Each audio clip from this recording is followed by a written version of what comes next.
தூயாதி தூயவரே உமது புகழை நான் பாடுவேன். தூயாதி தூயவரே உமது புகழை நான் பாடுவேன். பாரில் எனக்கு வேறென்ன வேண்டும், உயிருள்ள வரையில் புகழ் பாட வேண்டும். பாரில் எனக்கு வேறென்ன வேண்டும், உயிருள்ள வரையில் புகழ் பாட வேண்டும். தூயாதி தூயவரே உமது புகழை நான் பாடுவேன்.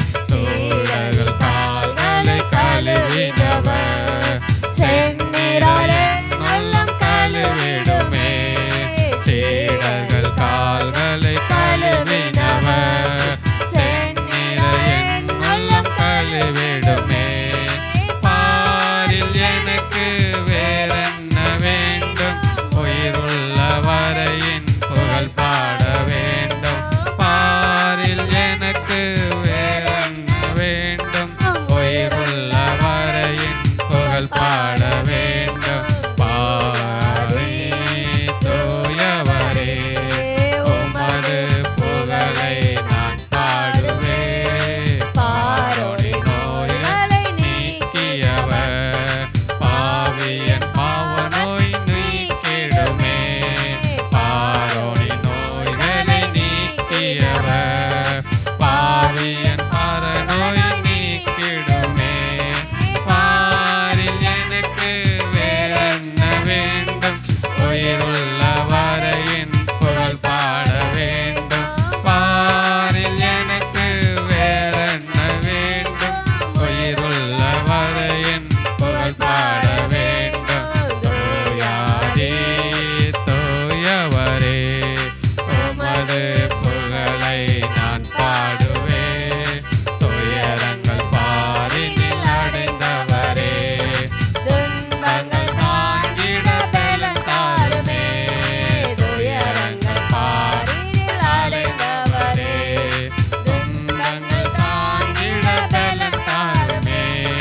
பாரில் எனக்கு வேறென்ன வேண்டும், உயிருள்ள வரையின் புகழ் பாட வேண்டும். பாரில் எனக்கு வேறென்ன வேண்டும், உயிருள்ள வரையின் புகழ் பாட வேண்டும். தூயாதி தூயவரே உமது புகழை நான் பாடுவேன். தன் ஜீவன் எனக்காக தந்தவரே என்னுள்ள பணியாக ஏற்றிடுமே. தன் ஜீவன் எனக்காக தந்தவரே என் ஜீவன் பணியாக ஏற்றிடுமே. பாரில் எனக்கு வேறென்ன வேண்டும், உயிருள்ள வரையின் புகழ் பாட வேண்டும். பாரில் எனக்கு வேறென்ன வேண்டும், உயிருள்ள வரையின் புகழ் பாட வேண்டும். தூயாதி தூயவரே உமது புகழை நான் பாடுவேன். பரலோகில் இடமுண்டு சென்றவரே பரிவாக என்னை சேர்க்க வேகம் வாருமே. பரலோகில் இடம் என்று சென்றவரே பரிவாக என்னை சேர்க்க வேகம் வாருமே. பாரில் எனக்கு வேறென்ன வேண்டும், உயிருள்ள வரையின் புகழ் பாட வேண்டும். பாரில் எனக்கு வேறென்ன வேண்டும், உயிருள்ள வரையின் புகழ் பாட வேண்டும். தூயாதி தூயவரே உமது புகழை நான் பாடுவேன். தூயாதி தூயவரே உமது புகழை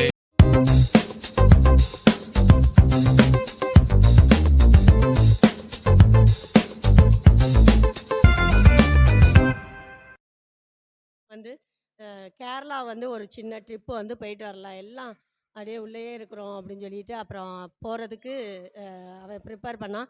ஆனா, அந்த டைம்ல ரொம்ப மழையா இருந்தது. அந்த மழை நேரத்தில தான் அத ட்ரிப்பு போட்டான். அந்த தீபாவளிக்கு முந்தின வாரத்தில. அப்ப எ எனக்கு வந்து பிஸ்னஸ் டைமு. ஆனாலும் சரி, எல்லாத்தையும் ஆண்டவர் கரத்தில ஒப்பு குடுத்துட்டு, பிள்ளைங்க வந்து கட்டாயம் எல்லாரும் போயிட்டு ஒரு ரிலாக்ஸா இருந்துட்டு வரலான்னு சொன்னதுனால, சரின்ட்டு ஆலப்பி வந்து நாங்க புறப்பட்டு போனோம். அங்க வந்து போட் ஹவுஸ்ல வந்து ஒரு நாள் ஸ்டே பண்ணிட்டு, அடுத்து தேக்கடிலாம் போயிட்டு நாங்க திரும்பி வர கர்த்தர் கிருப தந்தாரு. பார்த்தீங்கன்னா, அந்த மழை வந்து நாங்க ட்ராவல்ல இருக்கும்போது மழை பெய்யும். நாங்க எங்க இறங்கணுமோ அங்க மழையே பெய்யாது. ஒரு சொட்டு, ஒரு டிராப்பு கூட எங்க மேல விழவே இல்ல. அது மாதிரி நாங்க போட் ஹவுஸ்ல இருக்கும்போது நல்ல ஒரு கிளைமேட், நல்ல ஒரு சூழ்நிலைய ஆண்டவர் எங்களுக்கு காண கிருபை தந்தாரு.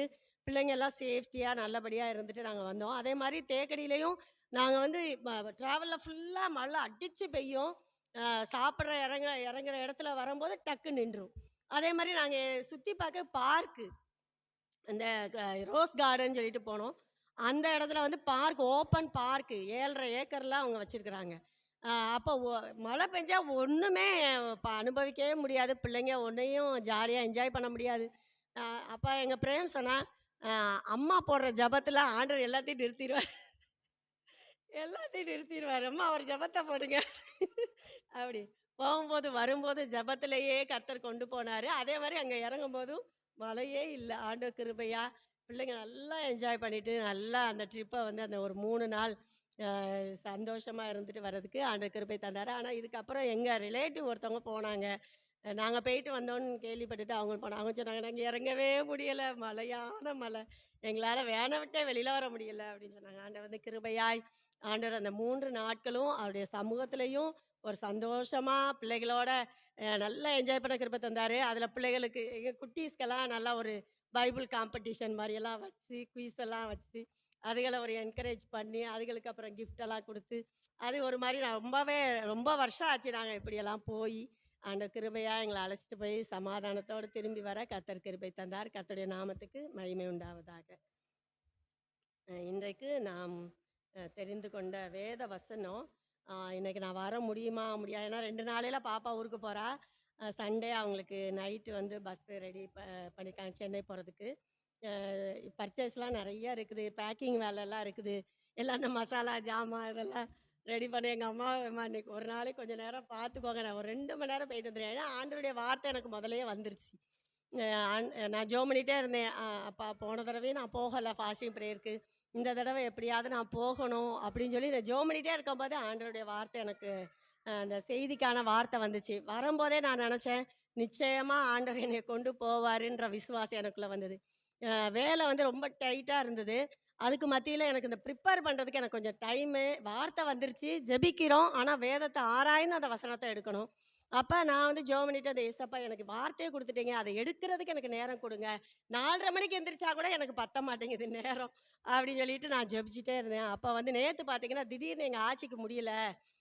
உடனே அம்மா வந்து வந்தவங்க சொன்னாங்க, இன்னைக்கு வந்து நான் பாப்பா நான் பார்த்துக்கிறேன் பாப்பா. நீ கொஞ்சம் பார்த்துக்கோ. அ கொஞ்சம் முடியாம இருக்காங்கன்னா." சரி எனக்கு மனசு கேட்கல. நாங்க எங்க பிள்ளைங்க எல்லாரும் மொத்தமா கிளம்பி போயிட்டோம் எங்க அம்மா வீட்டுக்கு. போனா ஆண்டவர் கிருபையா கொஞ்ச நேரத்தில அவங்க ரிலீவ் ஆயிட்டாங்க. போய் ஜெபம் பண்ணோம். ஆண்டவருக்கு கிருபைனால கொஞ்ச நேரத்தில ரிலீவ் ஆயிட்டாங்க. அப்ப எங்க அம்மா சொன்னாங்க, "வந்தது வந்துட்டீங்க. எல்லாம் இருந்து சாப்பிட்டுட்டு போயிருங்க." அப்படின்னு சொல்லிட்டு சாப்பாடு ரெடி பண்ண ஆரம்பிச்சுட்டாங்க. எனக்கு நல்ல டைம் கிடைச்சுச்சு. அந்த வசனங்கள ஆயத்தப்படுத்துறதுக்கு. பாருங்க ஒரு ஒரு வாஞ்ச, ஒரு தாகம், நம்ம வந்து ஒரு அர்ப்பணிப்போட நம்ம வந்து அத ஆண்டவருடைய காரியத்தில ஒரு அடி எடுத்து வச்சுட்டா போதும். அந்த நினைவுகள வந்து அவர் அறியிறாரு. நீ நெனச்சேன்னா நான் நடத்துவேன். நீ போகணும்னு நெனச்சேன்னா, அந்த தடைகள நான் உடைப்பேன். நீ நிக்கணும்னு நெனச்சா நான் உன்னைய நிறுத்துவேன். அப்படிதான் ஆண்டவர் வந்து அவர் பிள்ளைகள நடத்துறாரு. அவருடைய ஊழியத்த செய்ற பிள்ளைகள ஆண்டவர் பலப்படுத்துறாரு. அதற்குரிய சூழ்நிலைகள் எல்லாத்தையும் சாதகமாக்கி குடுத்து ஆண்டவர் கிருபையா நடத்துறத என்னால உணர முடிஞ்சது. அது எல்லாருக்கும் அது பிரயோஜனமா இருக்குன்றதுனால நான் அந்த வார்த்தைகள நான் சொல்றேன். இன்றைக்கு நாம வந்து எடுக்கப் போகிற அ வா வாக்கு வார்த்தை ஏசாயா 44:26. ஏசாயா 44:26. 44:26. நான் என்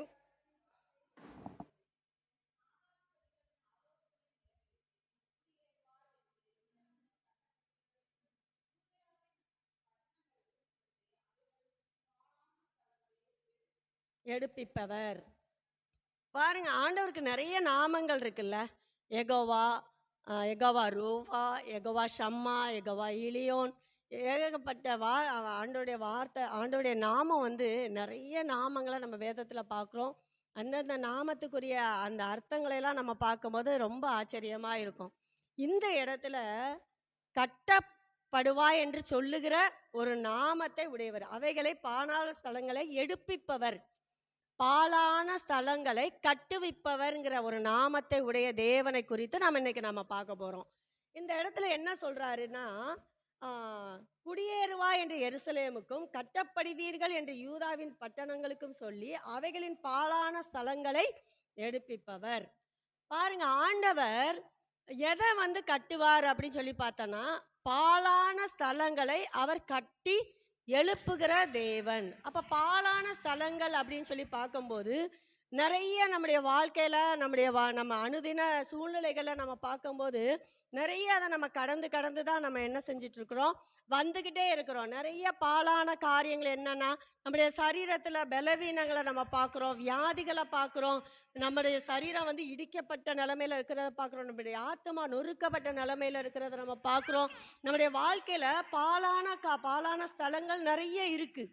நம்முடைய வாழ்க்கையில், நம்முடைய ஓட்டத்தில் நிறைய பாழான ஸ்தலங்களை நம்ம என்ன செய்கிறோம், கடந்து தான் என்ன செஞ்சிட்ருக்குறோம், போய்கிட்டு இருக்கிறோம். இந்த இடத்துல என்ன சொல்கிறாரு, பாழான ஸ்தலங்களை எடுப்பிக்கிற ஒரு தேவன் நம்மோடு கூட என்ன செய்கிறாரு, இருக்கிறார் அப்படிங்கிறத நம்ம ஒரு நாளும் மறந்து போகக்கூடாது. இதே அதிகாரத்தில் 28வது வசனத்தை நீங்கள் வாசிங்க. கோரேசை குறித்து, அவன் என் மேய்ப்பன், அவன் எருசலேமை நோக்கி நீ கட்டப்படி என்று தேவாலயத்தை நோக்கி நீ அசிபாரப்படி என்று சொல்லி எனக்கு பிரியமானவைகளெல்லாம் நிறைவேற்றுவான் என்று சொல்லுகிறவர் நான். அந்த கட்டளைகளை ஆண்டவர் கட்டப்படு என்று சொல்லுகிறவரும் அவர் தான், நீ கட்டப்படுவாய் என்று சொல்லுகிறவரும் நம்மளை கொண்டு கட்டுகிறவரும் அவர் தான், நம்மை கட்டுகிறவரும் அவர் தான். உங்களுக்கு புரியுதா? அதாவது நம்மளை கொண்டும் கட்டுவார், நம்மளையும் கட்டுவார். சரியா? நம்மளுடைய பாழான ஸ்தலங்களையும் நம்முடைய வாழ்க்கையில் இருக்கிற பாழான காரியங்களையும் ஆண்டவர் கட்டி எழுப்புவார். அதே நேரத்தில் நம்மை கொண்டு அந்த பாழான ஸ்தலங்களை கட்ட தேவன் ஒரு கிருபைகளை நமக்கு என்ன செய்கிறாரு, தருகிறான்னு சொல்லி நம்ம பார்க்குறோம். இந்த இடத்துல வந்து கோரேசை தேவன் தெரிந்து கொண்டாரு. எப்படி தெரிந்து கொண்டார் பாருங்க. அவன் என் மேய்ப்பன், அவன் எருசலேமை நோக்கி நீ கட்டப்படு என்றும் தேவாலயத்தை நோக்கி நீ அஸ்திபாரப்படி என்றும் சொல்லி எனக்கு பிரியமானதையெல்லாம் என்ன செய்வான், நிறைவேற்றுவான் என்று ஆண்டவர் சொல்லுகிறார். அவர் கட்டுகிறவர் மாத்திரமல்ல, கட்டி எழுப்புகிறதற்குரிய பலனை நமக்கு கொடுக்கிற தேவனாய் இருக்கிறார் என்பதை நாம இந்த இடத்துல நம்ம என்ன செஞ்சுக்கணும், அறிந்து கொள்ளணும். எரேமியா 31:4 வாசிங்க. எரேமியா 31:4 வாசிங்க. எரேமியா 31:4.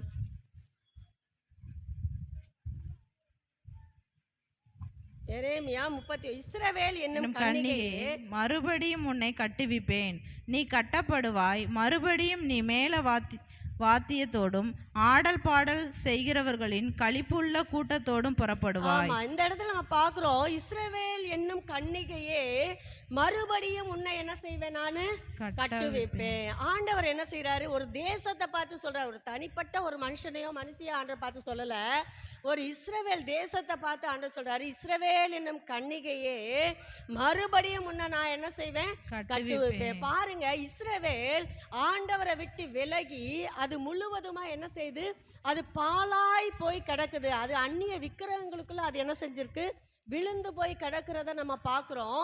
அப்போ அந்த இஸ்ரவேல் என்னும் கன்னிகையை இஸ்ரவேலை பார்த்து ஆண்டவர் சொல்றாரு, இஸ்ரவேல் என்னும் கன்னிகையே உன்னை நான் என்ன செய்வேன், திரும்பவும் கட்டுவிப்பேன். நீ என்ன செய்வ, கட்டப்படுவாய்.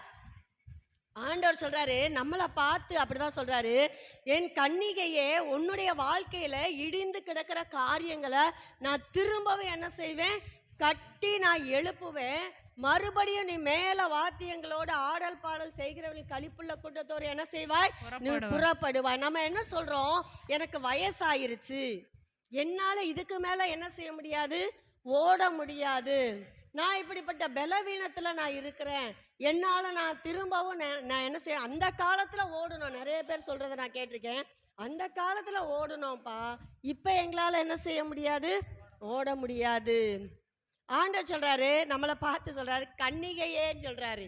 நீ நம்ம நினைக்கிறோம் நம்ம வயசானவங்க நம்ம நினைக்கிறோம். ஆண்டவர் சொல்றாரு நம்மளை பார்த்து, கன்னிகையே, லதா என்ற கன்னிகையே அப்படி சொல்றாரு, பானுமதி என்ற கன்னிகையே, ராணி என்ற கன்னிகை. ஆண்டவர் அப்படிதான் நம்மளை பார்த்து என்ன செய்யறாரு சொல்றாரு, நான் மறுபடியும் உன்னை என்ன செய்வேன், கட்டுவிப்பேன். நீ என்ன செய்யற, பலவீனம் மூளையில என்ன செஞ்சுக்கிட்ட, முடங்கி கொள்ற. நான் உன்னை மறுபடியும் கட்டுவிப்பேன். அப்ப நீ என்ன செய்வ, கட்டப்படுவ. அப்ப இதுக்கு நம்ம ஒரு அர்ப்பணிப்பு நமக்கு வேணும். ஆண்டவர் கட்டணும்னா அந்த இடத்த நம்ம கொடுக்கணும். இப்ப நம்ம ஒரு வீடு கட்டணும், ஒரு இடத்த வாங்கியிருக்கோம் அப்படின்னா அதை ஒரு கொத்தனார் கையிலேயோ ஒரு என்ஜினியர் கையிலேயோ நம்ம கொடுத்தாதான் அது என்ன செய்யப்படும், கட்டப்படும்.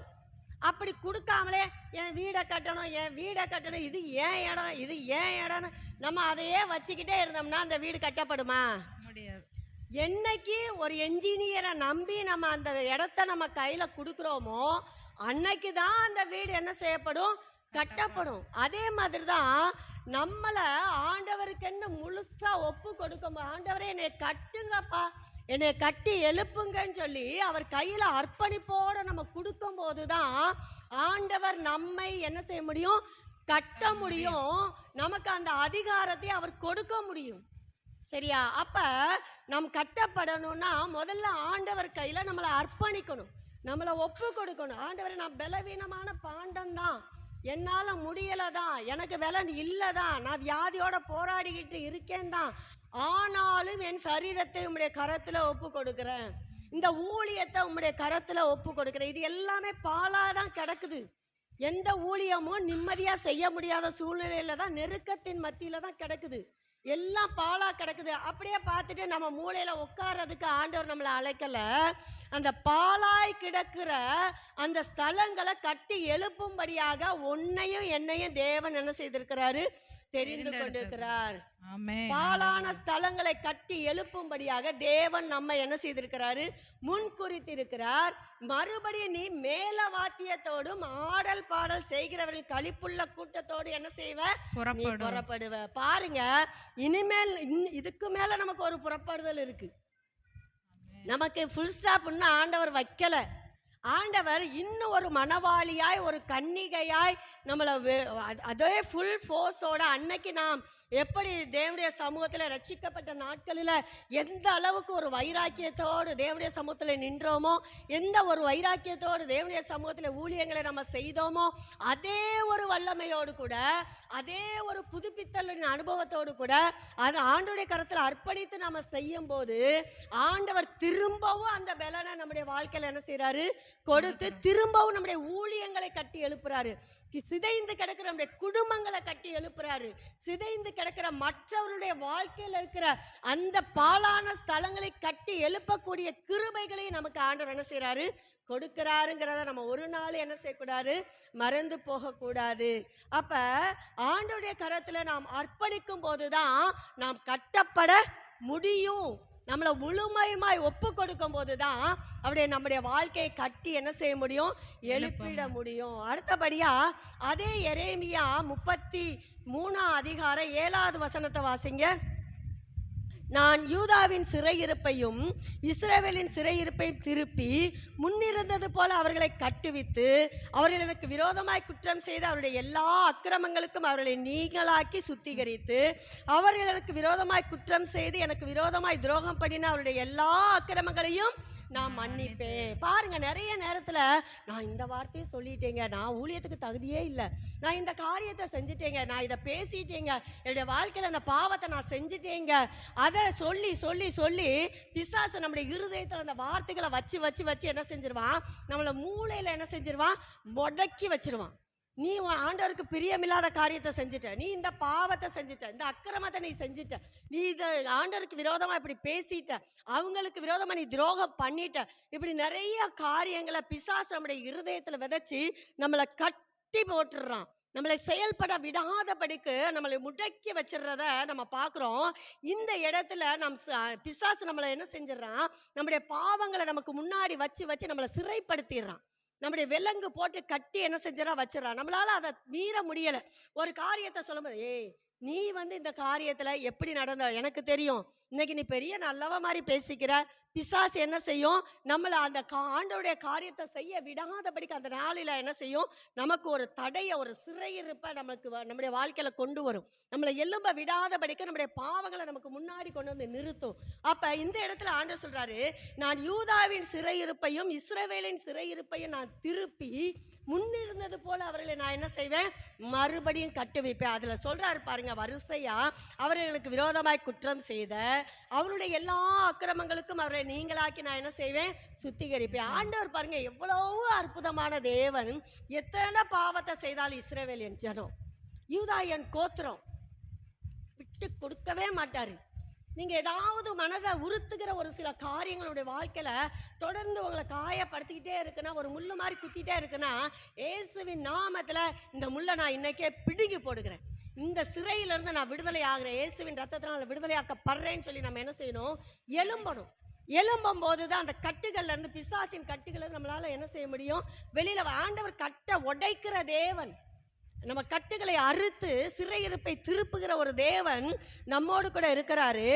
அடுத்து பாருங்க, அவர்களை நீங்களாக சுத்திகரித்து அவர்கள் எனக்கு விரோதமாய் குற்றம் செய்து எனக்கு விரோதமாய் துரோகம் பண்ணின அவருடைய எல்லா அக்கிரமத்தையும் நான் என்ன செஞ்சிருவேன், மன்னிப்பேன். அவருடைய சிறையிருப்பை நான் மாற்றுவேன், அவருடைய கட்டுகளிலிருந்து நான் விடுதலை ஆக்குவேன் சொல்லி ஆண்டவர் என்ன செய்யறாரு, நமக்கு உறுதியா ஆண்டவர் என்ன செய்யறாரு, ஒரு நம்பிக்கை நம்முடைய இருதயத்துல ஆண்டவர் என்ன செய்யறாரு, விதைக்கிறாரு. எந்த காரணமா எந்த சூழ்நிலைகளோ நம்மளை சிறைப்படுத்துறதுக்கு நம்ம அனுமதிக்கவே கூடாது. நான் ஊழியத்துக்கு போவேன்னா போவேன், நான் ஜபத்துல கலந்துக்குவேனா கலந்துக்குவேன், தேவனுடைய ராஜ்யத்தை கட்டுகிற பணியில நான் என்னை அர்ப்பணிப்பேனா அர்ப்பணிப்பேன். அப்பதான் ஆண்டவருடைய வாழ்க்கையில ஒரு அற்புதத்தை செய்ய முடியும். ஆண்டவர் அப்பதான் நம்முடைய வாழ்க்கையில ஒரு பெரிய, அவர் எதிர்பார்க்கிற அந்த சித்தத்தை நம்மளால நிறைவேற்ற முடியும். அப்ப நிறைவேற்றணும்னா நம்ம முதல்ல வந்து கட்டப்படணும். அவருடைய சமூகத்துல கொடுக்கப்பட்டு பாலாய் கிடக்கிற எல்லா காரியங்களும் எல்லாம் சமமாக்கப்பட்டு சரி செய்யப்பட்டு நாம் கட்டப்படும் போது மட்டும்தான் மற்றவருடைய காரியங்களை கட்டி நம்மளால என்ன செய்ய முடியும், எழுப்ப முடியும். எரேமியா 12:16 வாசிங்க. எரேமியா 12:16. எரேமியா 12:16. இங்க நம்ம பார்க்கிறோம், அப்புறம் அவர்கள் என் ஜனத்துக்கு பாகாலின் மேல் ஆணையிட்டு கற்றுக் கொடுத்தது போல கர்த்தருடைய ஜீவனை கொண்டு என்று சொல்லி என் நாமத்தின் மேல் ஆணையிடும்படி என் ஜனத்தின் வழிகளை நன்றாய் கற்றுக்கொண்டால் அவர்கள் என் ஜனத்தின் நடுவிலே கட்டப்படுவார்கள். பாருங்க, இது யாருக்கு ஆண்டவர் சொல்றாரு? முன்பகுதியை நீங்க வாசிச்சு பார்த்தீங்கன்னா, இப்ப இஸ்ரவேல் ஜனங்களோடு புரஜாதி மக்கள் என்ன செஞ்சிடறாங்க, கலந்திருக்கிறாங்க. நீங்க 14வது வசனத்துல இருந்து நீங்க பார்த்தீங்கன்னா கூட தெரியும், இஸ்ரவேல் ஜனங்கள் அவங்களுடைய காணி ஆட்சிக்குள்ள புரஜாதி மக்கள் என்ன செஞ்சிடறாங்க, அவங்களோட சேர்ந்து வாழ்ந்துட்டு இருக்கிறாங்க. அப்ப அவங்க இந்த இஸ்ரவேலின் தேவனை அவங்க வந்து பற்றி கொள்ளணும்னு சொல்லி அவங்க விரும்புறாங்க. ஆனா அவங்களுடைய வழிபாடுகள் யாரை நோக்கி இருக்குன்னா, பாகாலை நோக்கி இருக்குது.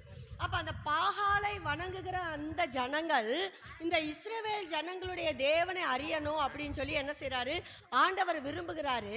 அந்த ஜனங்களும் வாஞ்சிக்கிறாங்க, நாங்க இந்த தேவனை நாங்க என்ன செய்யணும், பற்றி கொள்ளணும். நாங்களும் இந்த இஸ்ரவேல் ஜனங்கள் எப்படி கட்டப்பட்டு எப்படி வளர்ந்து வாழ்ந்திருக்கிறாங்களோ அது போல எங்களுடைய வாழ்க்கையிலும் வளர்ந்து நாங்கள் வாழ்ந்திருக்கணும்னு சொல்லி அந்த ஜனங்கள் என்ன செய்யறாங்க, எதிர்பார்க்கிறாங்க. அப்ப ஆண்டவர் என்ன சொல்றாருன்னா, அந்த ஜனங்களை பார்த்து சொல்றாரு, என் ஜனங்கள், அதாவது இந்த ஜனங்கள் எப்படி பாகால் மேல ஆணையிட்டு அப்படின்னு சொல்லி அவங்க எப்படி தங்களுடைய தெய்வத்தை முன்னாடி வச்சு அவங்க வாழ்க்கையில அவங்க போய் கொண்டு இருக்கிறாங்களோ, வாழ்ந்து கொண்டு இருக்கிறாங்களோ, அந்த இடத்துல இப்ப யார சொல்லணுமா, கர்த்தருடைய ஜீவனை கொண்டு என்று சொல்லி என் நாமத்தின் மேல் ஆணையிடும்படி என் ஜனத்தின் வழிகளை நன்றாய் கற்றுக்கொண்டாள்.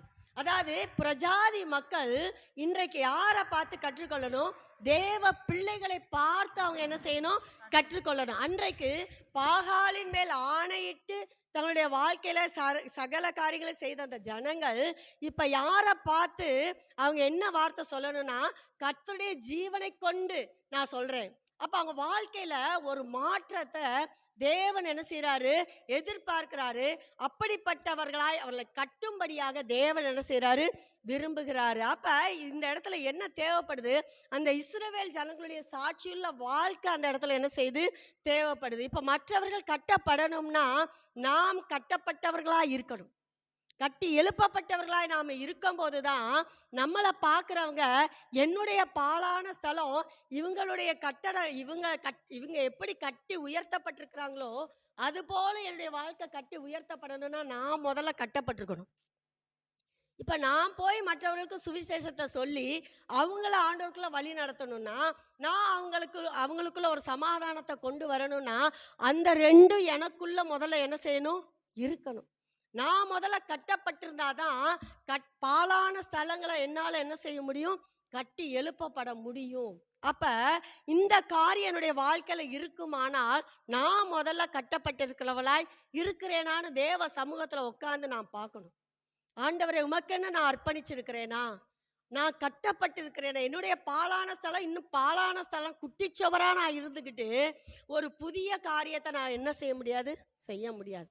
அந்த குட்டிச்சவரா இருக்கிறதெல்லாம் ஒரு தேவன் வாழுகிற விரும்புகிற ஒரு ஆலயமாய் அந்த குட்டிச்சுவரெல்லாம் கட்டப்படும் போது மட்டும்தான் நான் மற்றவர்களுடைய காரியங்களை பாழான காரியங்களை கட்டி என்னால் என்ன செய்ய முடியும், எழுப்ப முடியும். அடுத்தபடியா இந்த இடத்துல நம்ம பார்க்குறோம், ஏசாயா 44:28 நம்ம ஏற்கனவே வாசிச்சிட்டோம். எசேக்கியேல் 36:33 வாசிங்க. எசேக்கியேல் 36:33. கர்த்தராகிய ஆண்டவர் சொல்லுகிறது என்னவென்றால், நான் உங்கள் அக்கிரமங்களெல்லாம் நீக்கி உங்களை சுத்தமாக்கும் காலத்திலே பட்டணங்களில் குடியேற்றுவிப்பேன், அவாந்தரமான ஸ்தலங்களிலும் கட்டப்படும். வாசி, தொடர்ந்து வாசி. பாழாக்கப்பட்ட தேசம் 33, 34, 35 வாசி. பாழாக்கப்பட்ட தேசம் கடந்து போகிற யாவருடைய பார்வைக்கும் பாழாய் கிடந்ததற்கு பதிலாக பயிரிடப்படும். பாழாய் கிடந்த இந்த தேசம் ஏதேன் தோட்டத்தை போலாயிற்றென்றும் அவாந்தரமும் பாலும் நிர்மூலமாயிருந்த பட்டணங்கள் அரணிப்பானவைகளும் குடியேற்றப்பட்டவைகளுமாய் இருக்கிறது என்று சொல்லுவார்கள். ஆமென், அல்லேலூயா. இது எல்லாம் நம்முடைய வாழ்க்கையில நிறைவேறும். என்னுடைய பாழான காரியங்கள் இந்த இடத்துல ஆண்டவர் வரிசையா சொல்றாரு. கர்த்தராகி ஆண்டவர் சொல்லுகிறது என்னவென்றால், நான் உங்கள் அக்கிரமங்களெல்லாம் நீக்கி உங்களை சுத்தமாக்கும் காலத்திலே பட்டணங்களில் குடியேற்றுவேன், அவாந்தரமான ஸ்தலங்களும் கட்டப்படும். அவாந்தரமா இருக்குதப்பா. ஒரு நாள் கூட ஒரு செழிப்பையே என்னுடைய வாழ்க்கையில பார்க்கவே முடியல. ட்ரையா தான் இருக்குது. அதாவது காஞ்சி போன வாழ்க்கை தான். கையில வர்றது தங்க மாட்டேங்குது. வறுமையிலையும் வறுமை, தேவைகள் சந்திக்கப்படலை. இன்னும் எல்லாமே என்னுடைய வாழ்க்கையில எல்லாம் அவாந்தரமா தான் இருக்குது. அவாந்தரம் சொன்ன பாலைவனத்துல கூட ஏதாவது ஒன்று முளைச்சிரும். இந்த அவாந்தரங்கிறது கண்ணுக்கேற்ற தூரம் வரைக்கும் பச்சையா ஒரு இலைய கூட என்ன செய்ய முடியாது, பார்க்க முடியாது. மனிதர்கள் வாழ முடியாது, மிருகங்கள் வாழ முடியாது. அது முள்ளும் நெரிஞ்சிலும், அதாவது அந்த ஒரு முள்ளு நெரிஞ்சல்கள் கூட இருக்காத ஒரு ஸ்தலத்துக்கு பேர் தான் அவாந்திரம். ஒரு ஜீவனும் வாழ முடியாத நிலைமையில இருக்கிற ஒரு இடத்துக்கு பேர் தான் அவாந்திரம். அப்ப அப்படிப்பட்ட அவாந்திர வாழ்க்கை என்னுடைய வாழ்க்கையில நிறைய நேரத்துல நம்ம என்ன செஞ்சிருக்கோம், நம்ம சந்திச்சிருக்கோம். எல்லாமே ஒண்ணுமே இல்லை நில் அப்படின்ற சூழ்நிலையில நம்ம என்ன செஞ்சிருக்கிறோம், கடந்து வந்திருக்கிறோம். ஆண்டவர் சொல்றாரு, உன்னுடைய அவாந்தரமான காரியங்கள் எல்லாம், அவாந்தரமான ஸ்தலங்களை நான் என்ன செய்வேன், திரும்ப கட்டுவேன். அந்த விசுவாசம், அந்த வைராக்கியம் நமக்கு வேணும். கட்டுகிற தேவன் அவரு. பாழாக்கப்பட்ட தேசம் கடந்து போகிற யாவருடைய பார்வைக்கும் பாழாய் கிடந்ததற்கு பதிலாக பயிரிடப்படும். இதுவரைக்கும் ஒரு ஆசீர்வாதத்தையுமே நான் பார்க்கவே இல்லை. நான் ஆண்டவரை தேடி என்ன பிரயோஜனம்? ஆண்டவரை நம்பி நம்பி நம்பி நான் இன்னைக்கு வரைக்கும் ஒரு ஆசீர்வாதத்தையும் நான் பெறவே இல்லை. அன்னைக்கு அந்த காஞ்சனாமா புலம்பல் புலம்பல் புலம்பல் வந்து ஐக்கியத்தில் உட்கார்ந்த நேரத்துல இருந்து, எனக்கு ஆண்டவர் அதை செய்யலை, எனக்கு ஆண்டவர் இதை செய்யலை. முழுமையா ஆண்டவரை பற்றி கொள்ளும் போதுதான் முழுமையா தேவனுடைய சமத்துல நம்ம அர்ப்பணிக்கும் போதுதான் ஆண்டவர் என்னுடைய வாழ்க்கையில அந்த ஆசீர்வாதங்களை எல்லாம் கட்டளையிட முடியும். நம்ம அதுக்கு இடமே கொடுக்காம ஆத்துல ஒரு கால் சேத்துல ஒரு கால் வச்சுக்கிட்டு அவிசுவாசத்தோட நம்ம போராடி கொண்டிருந்தோம்னா ஒரு பாழான ஸ்தலமும் பயிர் நிலமா மாற முடியாது, மாற முடியாது. அதனால இப்படி ஊழியக்காரங்களையும் நான் நினைப்பேன், வர வர வர அப்படி குறைஞ்சிட்டே போகுது ஆத்துமாக்களுடைய எண்ணிக்கை. மஸ்தான்படியிலலாம் பார்த்தோன்னா இந்த பெண்கள் வரதெல்லாம் கொஞ்சம் குறைஞ்சிட்டே நாங்கள்லாம் முதல்ல சொன்னோம், எங்களுக்கு இந்த இடமே பத்தலை, பெண்கள் வந்து உட்கார்றதுக்கு இடமே பத்தலை, நாங்கள் இன்னொரு இடமும் எங்களுக்கு கொஞ்சம் பெருசாக கிடைச்சா நல்லாயிருக்கும். அந்த அளவுக்கு இருந்த ஆத்துமாக்கள் இன்றைக்கு அப்படியே கொஞ்சம் கொஞ்சமாக குறையும் போது, ஆண்டவரே இந்த பாழான இந்த ஸ்தலமெல்லாம் கட்டப்படணும்னா நான் முதல்ல கட்டப்பட்டிருக்கணும் ஏசப்பா. இந்த ஆத்துமாக்கள் கட்டி எழுப்பப்படணும்னா நான் முதல்ல கட்டி எழுப்பப்படணும் ஏசப்பா. அப்படியே சொல்லி சொல்லி அப்போ நம்ம பாழான நிலங்கள் பயிர் நிலங்களாக மாறணும்னா நம்ம முதல்ல என்ன செய்யணும்? கட்டப்பட்டிருக்கணும். ஆண்டவர் சொல்ல கட்டப்படும். ஆண்டவர் சொல்ற பாழான நிலம் பயிர் நிலமாய் மாறும். பாழாய் கிடந்த இத்தேசம் ஏதேன் தோட்டத்தை போல் ஆயிற்றுன்னு. பாருங்க, பார்க்குறவங்க சொல்லுவாங்க, நேற்று வரைக்கும் இப்படி கிடந்தா இன்னைக்கு எப்படி இருக்கா பாரு, எவ்வளோ ஆசீர்வாதமா இருக்காங்க பாரு. ஆண்டவர் சொல்றாரு, பாழாய் கிடந்த இந்த தேசம் ஆண்டவர் நம்மளை சாட்சியா நிறுத்துவாருங்க. ஆண்டவருடைய வறட்சியெல்லாம் மாற்றுவார், நம்ம பாழான ஸ்தலத்தெல்லாம் மாற்றுவார், பயிர் நிலமா மாற்றுவார், அவாந்திர வெளியே பயிர் நிலமா மாற்றுவார். இந்த இடத்துல சொல்றாரு, அது ஏதேன் தோட்டத்தை போல என்ன செய்யுமா மாறுமா. அந்த ஒரு ஆசீர்வாதத்தை கொடுக்கிற தேவன் நம்மோடு இருக்கிறாரு. பாழான ஸ்தலங்களை கட்டி எழுப்புகிற தேவன் நம்மோடு இருக்கிறாரு. அவாந்தர வெளியை பயிர் நிலமாய் மாற்றுகிற தேவன் நம்மோடு இருக்கிறாரு. அந்த விசுவாசத்தை நாம் அவர் மேல என்ன செய்யணும்? வைக்கணும். அவாந்திரமும் பாலும் நிர்மூலமாய் இருந்த பட்டணங்கள் அரணிப்பானவைகளும் குடியேற்றப்பட்டவைகளுமாய் இருக்கிறது என்று சொல்லுவார். மற்றவங்க சொல்லுவாங்க, பாருங்கப்பா இவ்வளவு நாள் குட்டிச்சவரா கிடந்துச்சு, இன்னைக்கு என்ன அலங்காரமான மாளிகையா எழும்பிருச்சு. நம்முடைய வாழ்க்கையில நிறைய இடங்கள் பாழான ஸ்தலங்கள் நம்முடைய வாழ்க்கையில இருக்குங்க. நம்ம வெளியே சொல்ல முடியாது. ஆண்டவர் இன்னைக்கு ஒரு வாக்குத்தத்தம் கொடுக்கிறாரு, அந்த பாழான அவாந்தரமான இடங்கள் அலங்காரமான மாளிகையா என்ன செய்வேன்? நான் கட்டி எழுப்புவேன். கட்டி எழுப்புகிற தேவன் நம்மோடு கூட இருக்கிறாரு. அந்த பாழான அவாந்தரமா கிடந்த அந்த இடம் ஏதேன் தோட்டத்து போல செழிப்பாயிருச்சு. இந்த இடத்துல அந்த வார்த்தை எனக்கு ரொம்ப பிடிச்சது. அவாந்தரமும் பாலும் நிர்மூலமாய் இருந்த பட்டணங்கள் அரணிப்பானவைகள், பாதுகாப்பான சூழ்நிலையில ஆண்டவர் அந்த பட்டணத்தை கட்டி எழுப்புறாரு. அந்த இடத்துல குடியேற்றப்பட்டவைகளுமாய் இருக்கிறது என்று பாருங்க. இப்ப நம்ம இது அது குடியிருக்கிறதுக்கே லாயக்கே இல்லைங்க. அந்த வீடு குடியிருக்கிறதுக்கு லாயக்கே இல்லை. சரியான குட்டி சவறு, எந்நேரமும் பாம்புங்கும் தேலுமா. அந்த இடத்துல பெரிய பெரிய பிரச்சனைகள்லாம் நிறைய இருக்குது, அக்கம் பக்கத்து பிரச்சனைகள்லாம் நிறைய இருக்குது. இப்படிப்பட்ட சூழ்நிலை இருக்கிற அந்த பாழான ஸ்தலம் இன்னைக்கு ஆண்டவர் பார்வையில பட்ட உடனே அது என்னவா மாறிடுதான்? அது அரணிப்பான பட்டணமா, குடியேறுவதற்கு ஏற்ற ஒரு பட்டணமா அது என்ன செய்தான்? மாறி போகுதான். அப்ப நம்முடைய வாழ்க்கையில அப்படிப்பட்ட சூழ்நிலைகள்ல இருக்கிற அந்த காரியங்களை தேவனுடைய சமூகத்துல வைத்து நம்ம சொல்லணும், ஆண்டவரை இதெல்லாம் பாழாய்தான்ப்பா கிடக்குது, இது ஏதேன் தோட்டத்தை போல நீங்க மாற்றுங்க. இது பாழான ஸ்தலமா கிடக்குது, இது அவாந்தரமா கிடக்குது, குட்டிச்சவரா கிடக்குது, இது அரணிப்பான பட்டணமா, குடியேறுகிற ஒரு பட்டணமா, செழிப்பான ஒரு பட்டணமா என்ன செய்யுங்கப்பா? மாற்றுங்க. நம்முடைய வாழ்க்கையில் எல்லாருக்கும் எல்லாமே 100% இருக்குதா? நான் எல்லாமே சாட்டிஸ்ஃபைடா இருக்கேன்னு யாராவது சொல்ல முடியுமா? முடியாது. ஏதோ சில காரியங்கள் அப்படி கட்டப்பட வேண்டிய சூழ்நிலையில நிறைய இடங்கள் நம்முடைய வாழ்க்கையில இருக்கு. அது ஊழியத்துல இருக்குது, நம்முடைய சபைகள்ல இருக்குது, நம்முடைய குடும்பங்கள்ல இருக்குது. இன்றைக்கு ஆண்டவர் சொல்றாரு, உன்னை நான் என்ன செய்வேன்? கட்டுவேன். நீ கட்டப்படுவாய், உன்னை கொண்டும் நான் என்ன செய்வேன்? கட்டுவேன். நான் உன்னையும் கட்டுவேன், உன்னை கொண்டும் கட்டுவேன்னு சொல்லி ஆண்டவர் இன்றைக்கு நம்முடைய வாழ்க்கையில ஒரு வாக்கு தத்தத்தை ஆண்டவர் என்ன செய்யறாரு?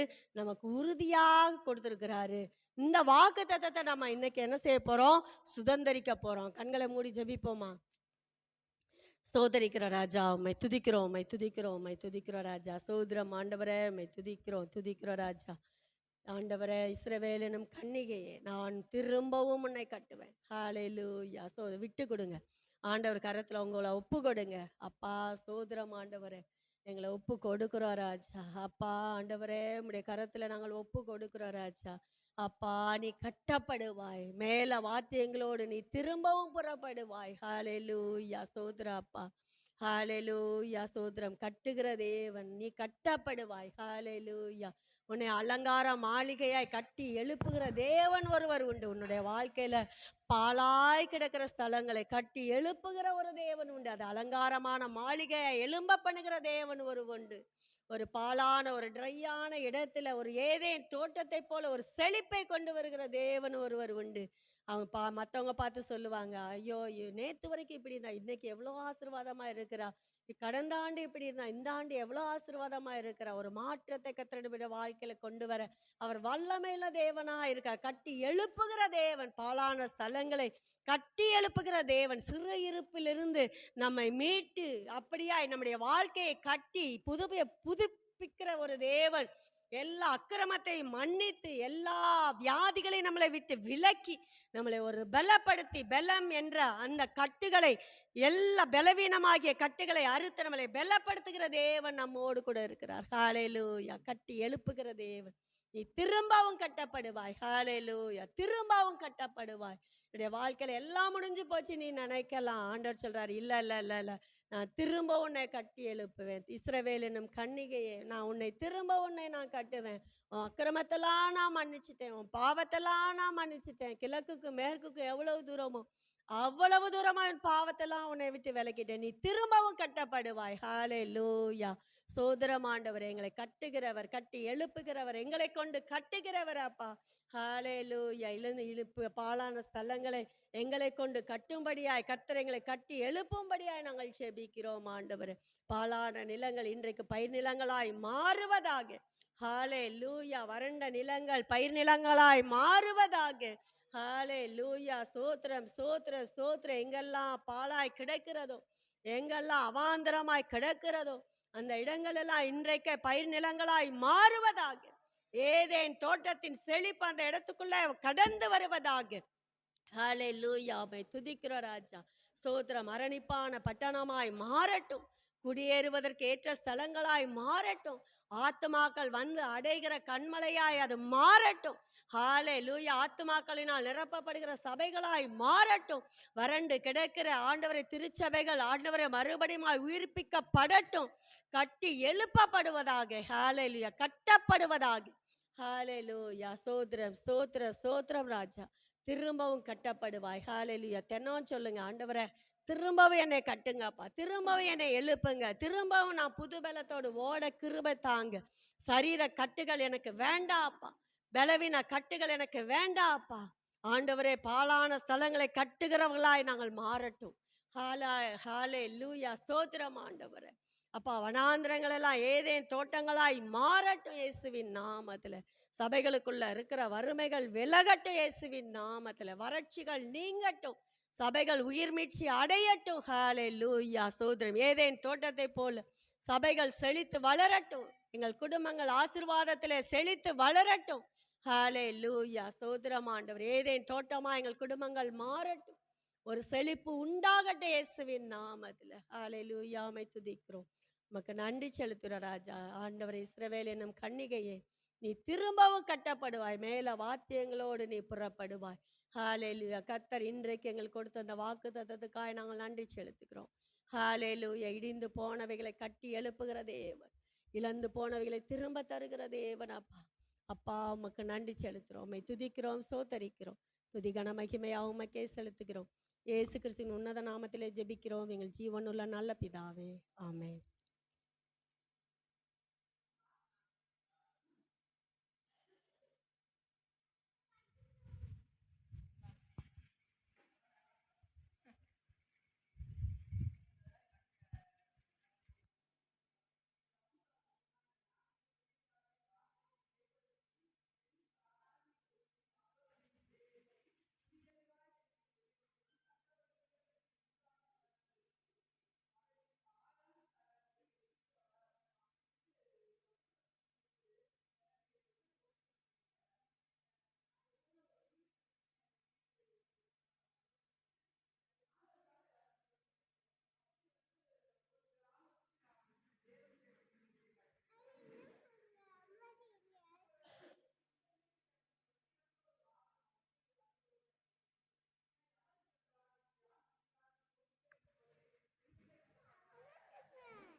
காணிக்கை பாடல்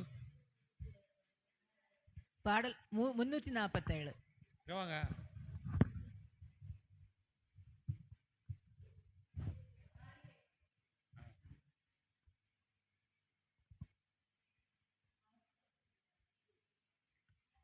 மகிம 347.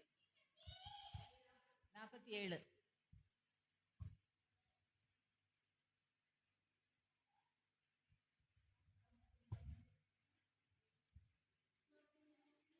மேகமாக இறங்கி வந்தீரே, ஆசரிப்பு கூடாரத்தில் இறங்கி வந்தீரே.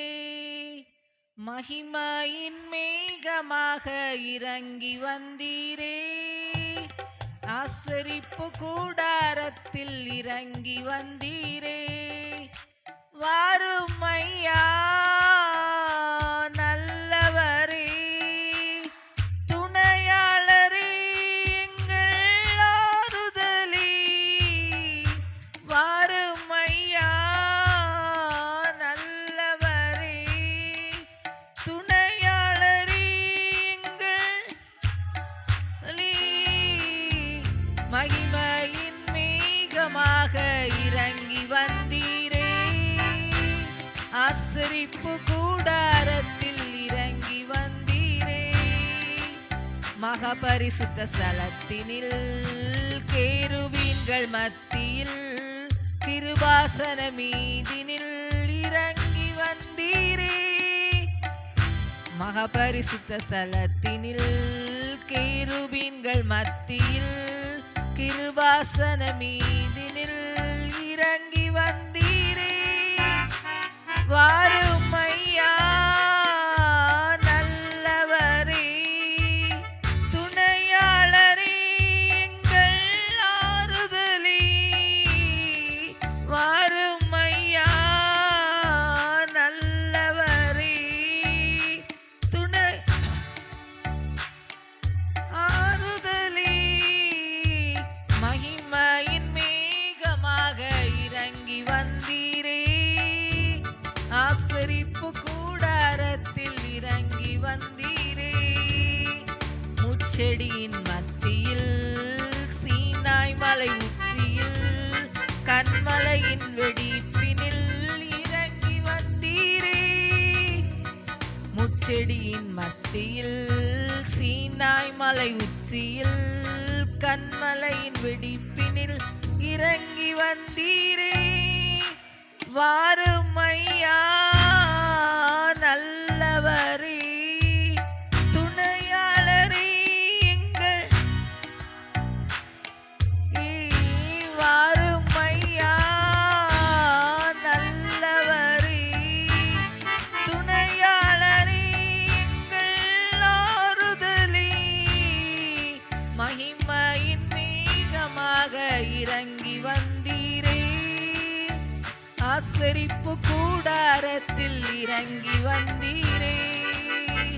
சீடர்களின் மத்தியில் மேல் வீட்டு அறையினில் பெந்தேகோஸ்தே நாளினில் இறங்கி வந்தீரே. சீடர்களின் மத்தியில் மேல் வீட்டு அறையினில் பெந்தேகோஸ்தே நாளினில் இறங்கி வந்தீரே. வாருமையா நல்லவரே, துணையாளரே, எங்கள் வாருமையா நல்லவரே, துணையாளரே, எங்கள் ஆறுதலே. மகிமையின் மேகமாக இறங்கி வந்தீரே, ஆசரிப்பு கூடாரத்தில் இறங்கி வந்தீரே. மகிமையின் மேகமாக இறங்கி வந்தீரே, ஆசரிப்பு கூடாரத்தில் இறங்கி வந்தீரே.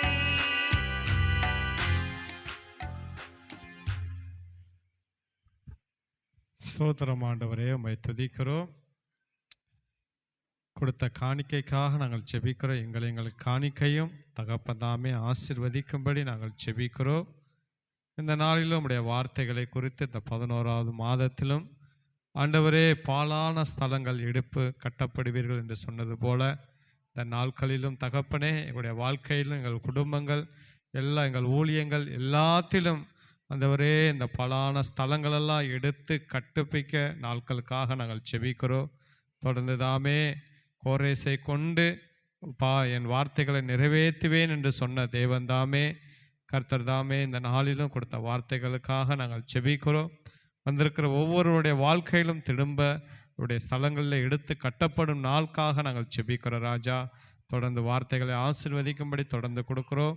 இயேசுவின் நாமத்தினாலே தொடர்ந்து ஆசீர்வதிக்கும்படி இந்த நாட்களின் தேவனுங்கள் கூட இருந்து அப்பா எல்லாத்தையும் நேர்த்தியாய் முடித்து கொடுத்து நம்முடைய தயவுள்ள கருத்துக்களுக்காக ஸ்தோத்திரம். தொடர்ந்து ஆசீர்வதிக்கும்படி தொடர்ந்து ஆசீர்வதிப்பீராக. இயேசு கிறிஸ்துவின் நாமத்தினாலே செபிக்கிறோம் நல்ல பிதாவே. என் ஆத்துமாவே கர்த்தரை ஸ்தோத்தரி, என் முழு உலகமே பரிசுத்த நாமத்தை ஸ்தோத்தரி. என் ஆத்துமாவே கர்த்தரை ஸ்தோத்தரி, கர்த்தர் செய்த சகல உபகாரங்களையும் மறவாதே. கர்த்தராகிய கிருபையும் பிதாவுடைய அன்பும் பரிசுத்தாவின் அந்நியம் என்று சதா காலங்களிலும் கர்த்தருடைய வருகை பந்து நிலைத்திருப்பதாக. ஆமென். அல்லேலூயா.